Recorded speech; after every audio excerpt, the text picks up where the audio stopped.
வணக்கம். இயற்கை மருத்துவத்துக்கு வரவேற்கிறேன்.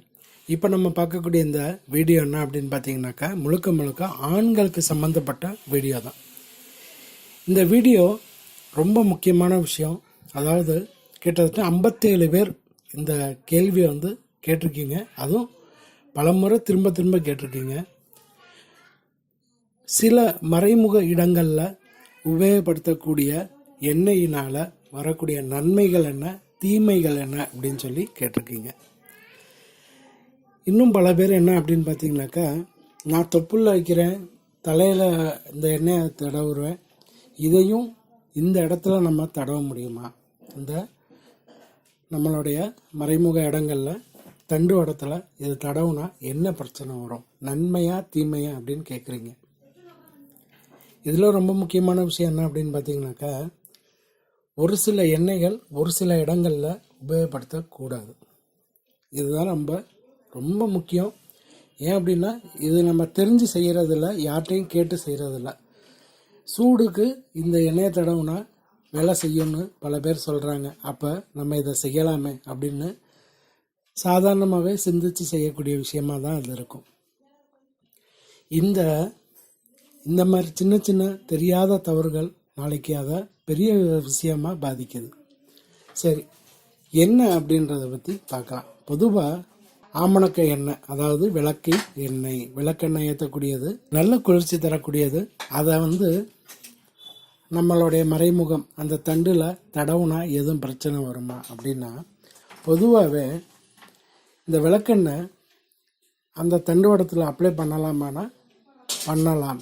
எப்படி பண்ணலாம் அப்படின்னா, ஒரு வருடத்துக்கு ஒரு முறையோ 2 முறையோ அப்ளை பண்ணலாம். அதிக உஷ்ணத்தினால அந்த இடங்களில் சின்ன பரு மாதிரி வர்றதோ, இல்லை அதிக எரிச்சல் இருக்கும்போது ஒரு வருடத்தில் 2 முறை 3 முறை, அதிகபட்சம் 5 முறை இந்த மாதிரி அப்ளை பண்ணிக்கலாம். அப்ளை பண்ணிவிட்டு நீங்கள் ஒரு மணி நேரமோ 2 மணி நேரம் கழித்து கழுவிக்கலாம். இல்லை இரவு நேரத்தில் அப்ளை பண்ணிவிட்டு காலை நேரத்தில் குளிக்கும்போது சரி பண்ணிக்கலாம். இந்த மாதிரி பண்ணலாமே தவிர, விளக்கெண்ணெயை தொப்புளில் அப்ளை பண்ணலாம், கால்களில் அப்ளை பண்ணலாம், தலைகளில் அப்ளை பண்ணலாம், முழு உடம்பும் அப்ளை பண்ணலாம். இந்த இடத்துல அப்ளை பண்ணக்கூடாது. இந்த இடத்துல உபயோகப்படுத்தினால் விரைப்பு, ஏன்னா உடம்பு உஷ்ணம் அடைஞ்சால் தான் விரைப்பே வரப்போகுது. உஷ்ணம் குறைஞ்சிருச்சுன்னா விரைப்பு குறைய ஆரம்பிச்சிடும்.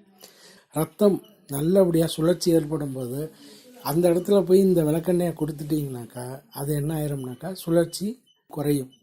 அதிக உஷ்ணம் இருக்கக்கூடிய அந்த இடத்த உஷ்ணம் இல்லாமல் ஆக்கிட்டோம் அப்படின்னாக்கா உபயோகப்படுத்தினால் அங்கே ஒரு சில பாதிப்புகள் வரும்.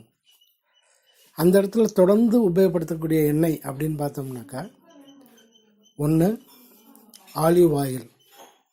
நம்ம பொதுவாகவே சொல்லுவோம் ஆலிவ் ஆயில் எங்கே வேணாலும் உபயோகப்படுத்தலாம். அதெல்லாம் அதிகமாக மினரல்ஸ் அது நிறைய விஷயங்கள் இருக்குது. அதனால் அது உபயோகப்படுத்தும் போது அந்த ஸ்கின் நல்லா எக்ஸ்பேண்ட் ஆகும். அதில் இன்னும் ஒரு சில விஷயங்கள் நமக்கு நன்மைகள் இருக்குது. ரெண்டாவது என்ன உபயோகப்படுத்தலாம், ஏன்னா இந்த கேள்வி நான் ஏற்கனவே சொன்ன மாதிரி எந்த வகையான எண்ணெய்கள் நம்ம உபயோகப்படுத்தலாம் அப்படின்னாக்கா, ஆலிவ் ஆயில் உபயோகப்படுத்தலாம். ரெண்டாவதாக பார்க்கணும்னா பாதாம் எண்ணெய் உபயோகப்படுத்தலாம். தோலை பொறுத்தளவுக்கும் சரி, அந்த இடத்துக்கும் சரி, பாதாம் எண்ணெய் உபயோகப்படுத்தும் போது வறட்சி போய் நல்ல ஒரு தெளிர்ச்சியான ஒரு அமைப்பு கிடைக்கும். அப்போ பாதாம் எண்ணெயும் உபயோகப்படுத்தலாம். என்ன விஷயம் உபயோகப்படுத்தலாம் அப்படின்னாக்கா, கருஞ்சீரக எண்ணெய். இந்த கருஞ்சீரக எண்ணெய் பொதுவாகவே குறைபாடு இருந்தால் உபயோகப்படுத்தலாம். குறைபாடு இல்லாமல் உபயோகப்படுத்தலாமான்னா உபயோகப்படுத்த அவசியம் இல்லை. பொதுவாக ஆயில் உபயோகப்படுத்தணும் அப்படின்னாக்கா நம்ம என்ன செய்யலாம், ஆலிவ் ஆயிலும் பாதாம் எண்ணெய் உபயோகப்படுத்திக்கலாம்.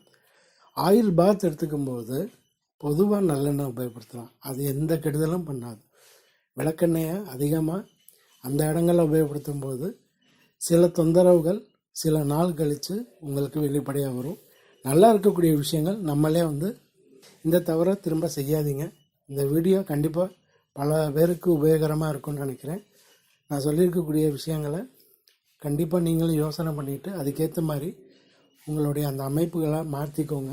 குறைபாடு இல்லாமல் நல்லபடியாக இருக்கலாம். எந்த வகையான குறைபாடாக இருந்தாலும் பயப்படணும்னு அவசியம் இல்லை. நம்ம சேனலில் நிறைய ரெமடிஸ் இருக்குது, ட்ரை பண்ணி பாருங்கள். வணக்கம்.